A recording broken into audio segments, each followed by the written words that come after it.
Penal Transport Incident Report. Throne Agent Designation. Rhinner Gamma 7741. Incident Date 987 M41. Classification: Maximal Threat Response. This is Throne Agent Rhinner, Adeptus Arbitites, submitting incident report for review by High Marshal Torquemada.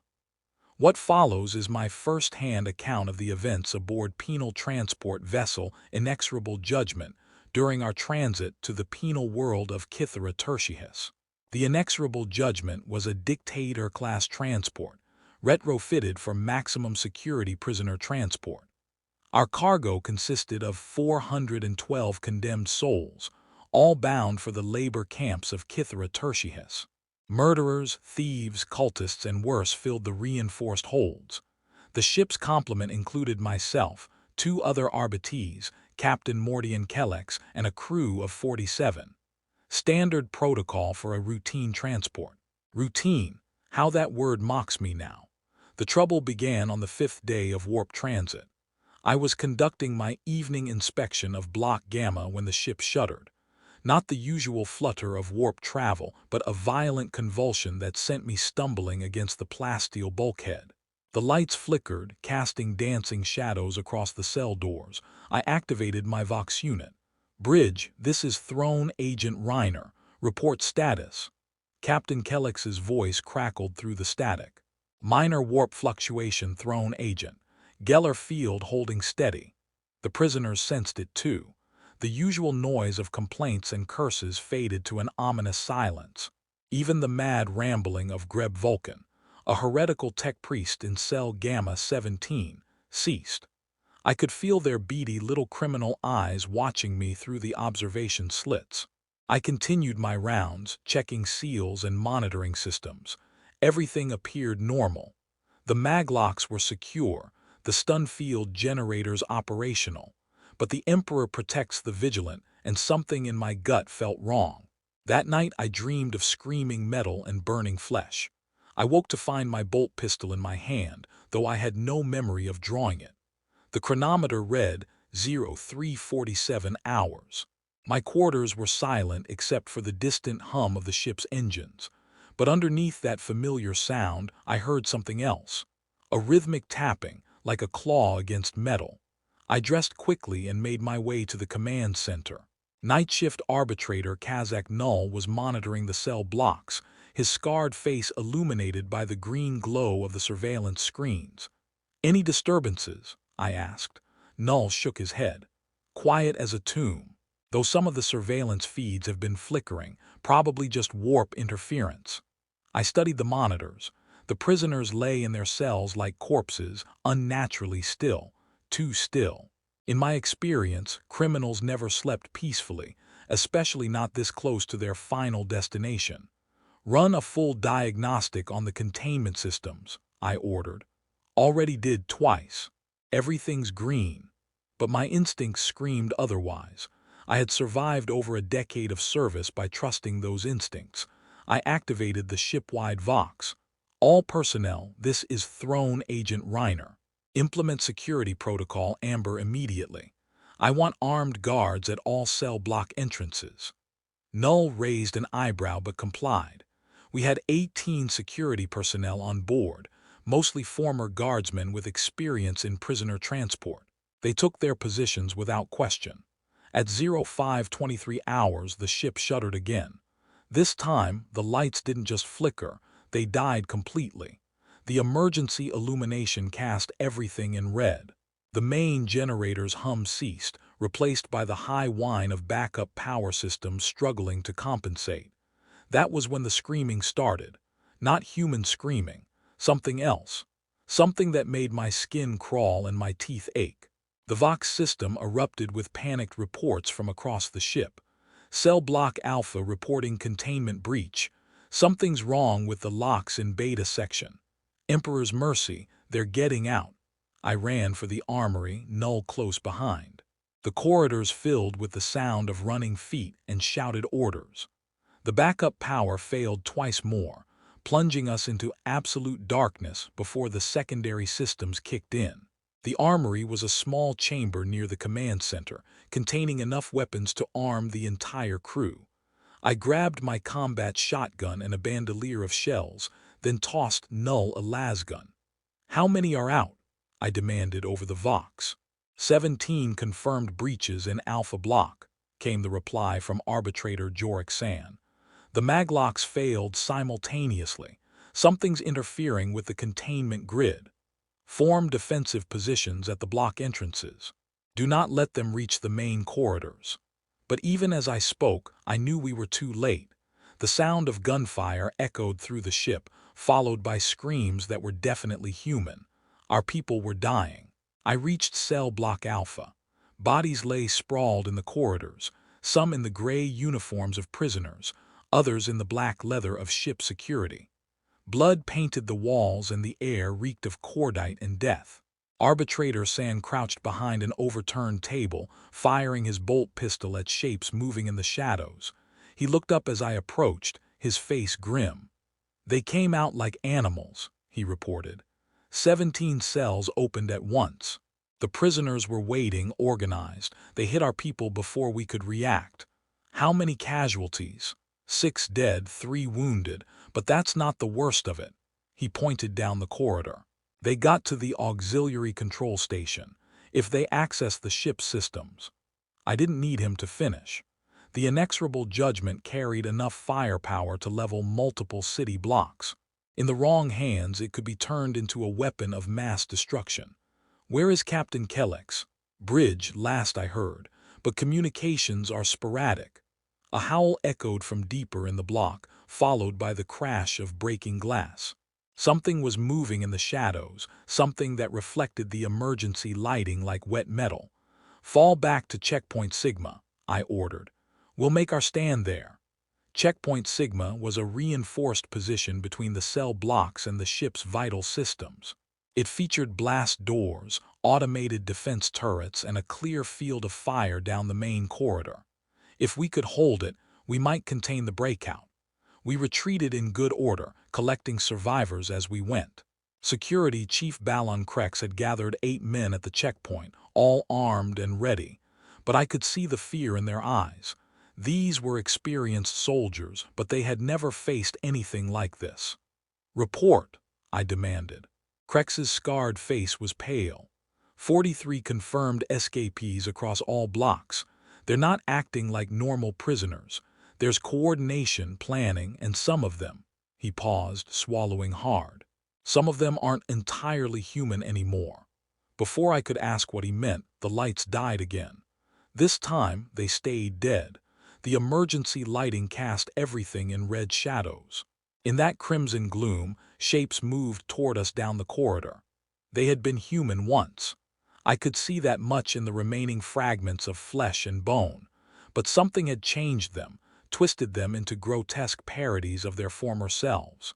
Some walked on limbs that bent in impossible directions. Others scuttled on hands and knees, their faces elongated into snouts filled with needle teeth. At their head walked a figure I recognized. Shane Vorhak, a former planetary governor condemned for heresy and corruption. But where his left arm should have been, a writhing mass of tentacles extended from his shoulder socket. His eyes glowed with unholy light. "Servants of the Corpse Emperor," he called out, his voice echoing strangely in the confined space. "Your false god has abandoned you. The true powers have chosen us for ascension." I responded with my shotgun, the blast taking him center mass. He staggered but didn't fall. Black ichor spurted from the wound, then began to close. He laughed, a sound like breaking glass. "Open fire," I roared. The corridor erupted in gunfire. Las bolts and bullets filled the air, striking the advancing horde. Some fell, but others pressed forward despite wounds that should have killed them instantly. The mutated prisoners howled and gibbered, their voices harmonizing. One of them, a creature that might once have been human, leaped over our barricade. It landed on Security Officer Brandt, its claws tearing through his flak armor. His screams cut short as the thing buried its face in his throat. I put 3 shells into its back, finally dropping it, but 2 more had already breached our line. The checkpoint was becoming a slaughter. "Fall back," I ordered. "Secondary position." We retreated deeper into the ship, fighting a running battle through the corridors. The transformed prisoners pursued us, their numbers seeming to multiply in the shadows. Wounded men disappeared into the darkness, their screams echoing long after they vanished from sight. The secondary position was the ship's chapel, a small chamber dedicated to the Emperor's glory. Its narrow entrance could be defended by fewer men, and the blessed ground might offer some protection against whatever unholy forces had taken hold of the ship. Only 11 of us remained. Arbitrator San, Security Chief Krex, 6 security personnel, 2 crewmen, and myself. We barricaded the entrance and prepared for the final assault. "Vox to the bridge," I ordered. "I need a status report." The response came through crackling static. "Bridge here, Captain Kellex speaking. We're locked down but holding. Engineering reports the warp drive is fluctuating. Something's interfering with the Geller field. Can you restore full power to the containment systems?" "Negative. The primary generators are offline. Engineering is trying to reach them, but there are hostiles in the lower decks." I considered our options. We were trapped in the chapel with limited ammunition, and a growing number of mutated prisoners between us and any hope of retaking the ship. But surrender was not an option. These creatures had been touched by chaos, and allowing them to reach an Imperial world would be an unforgivable failure. "Prepare the ship for scuttling," I ordered. "Throne Agent, that's 400 souls aboard this vessel. 400 souls already lost to chaos. Better they die clean than live as abominations." The captain's response was cut short by an explosion somewhere in the ship's depths. The deck plates shuddered, and dust rained from the ceiling. Something very large was moving through the ship's structure. Then the door to the chapel began to buckle inward. Whatever was on the other side possessed strength far beyond human capacity. The reinforced plasteel groaned and warped under the assault. Rivets popped from their housings, pinging off the walls. "Take positions," I commanded. "Make every shot count." The door burst inward in a shower of metal fragments. What came through defied description. It might have been human once, but now it stood 3 meters tall, its flesh a constantly shifting mass of muscle and bone. Multiple heads sprouted from its shoulders, each screaming a different blasphemy. Its arms ended in talons that could rend ceramite. I emptied my shotgun into its center mass. The shells exploded against its hide, tearing great chunks of flesh away, the wounds sending it further into its frenzy. It swept one massive arm across our position, sending 3 men flying into the chapel's walls with bone-crushing force. Security Chief Krex tried to flank it, but was caught by a backhand blow that separated his head from his shoulders in a spray of blood. The thing's attention focused on me. All 3 of its heads turned in my direction, their mouths opening to reveal rows of fangs. I drew my bolt pistol and put 3 rounds into the nearest head. It exploded in a shower of gore. The battle became a nightmare of flashing claws and roaring guns. The creature was fast despite its size, moving with demonic speed as it carved through our remaining men. Arbitrator San died trying to reload his weapon, his body torn in half by a single swipe. 2 security officers were caught in the thing's embrace and crushed until their bones snapped like twigs. I found myself alone in the chapel with the abomination, my weapons nearly spent.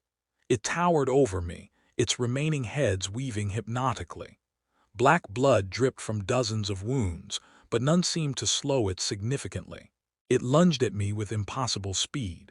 I rolled aside, feeling claws whistle past my head. My final bolt shell exploding through its torso, tearing a hole large enough to put my fist through into what I assumed to be its foul heart. The creature staggered, beginning to collapse into its death throes. "The Emperor's justice," I spat. The ship went silent except for the distant hum of restored power. I made my way through the devastated corridors, stepping over bodies and pools of strange ichor. The ship's systems were coming back online one by one. Emergency lighting had been restored, and the artificial gravity was functioning normally. I found Captain Kellex on the bridge, his face grim. Report, Throne Agent. Threat neutralized, I replied. What's our status? Engineering managed to restore the Geller field and get the main generators back online. The prisoners. He gestured to a monitor showing the cell blocks. Most of them stopped changing when the warp influence was cut off, but they're all dead now. The transformation process wasn't survivable once the chaos energies withdrew. I studied the screens. The cell blocks were filled with abominations. Their bodies lay twisted, their faces frozen in expressions of agony.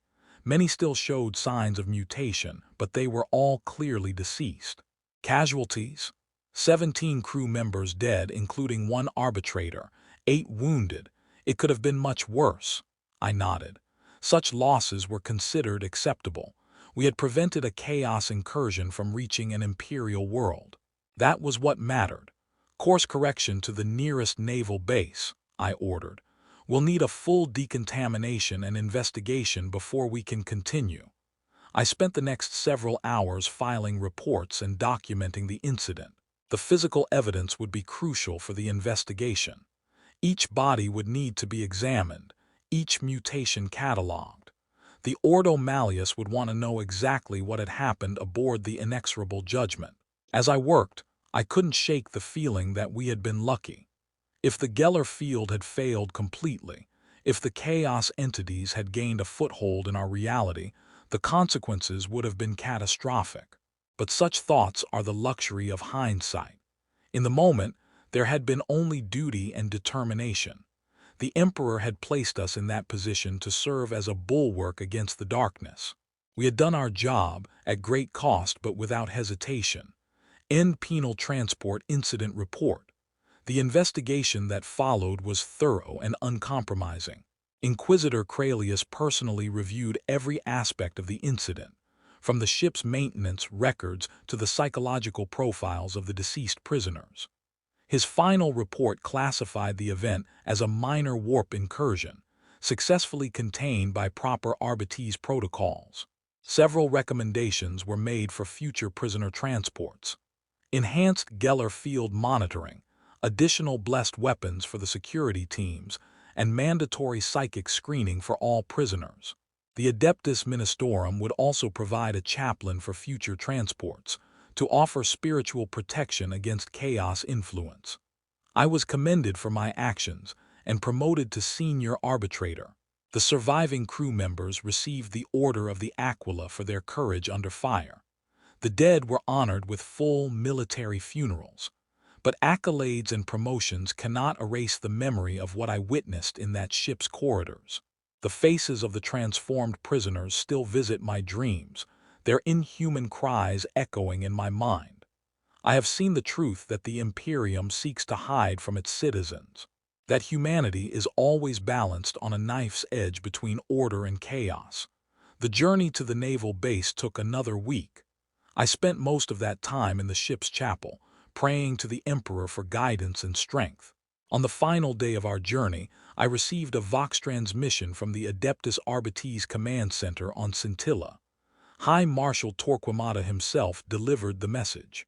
Throne Agent Rhinner, his voice crackled through the static. Your report has been reviewed and classified. You are hereby assigned to the Ordo Hereticus Strike Team designation Crimson Hammer. The Ordo Hereticus, the branch of the Inquisition dedicated to hunting heretics and chaos cultists. My actions aboard the Inexorable Judgment had earned me a place in their ranks. It was an honor I had never sought but could not refuse. As we docked, I gathered my personal effects and prepared for the next phase of my service. The memories of the transport ship would stay with me forever, a reminder of the constant vigilance required to serve the Emperor's will.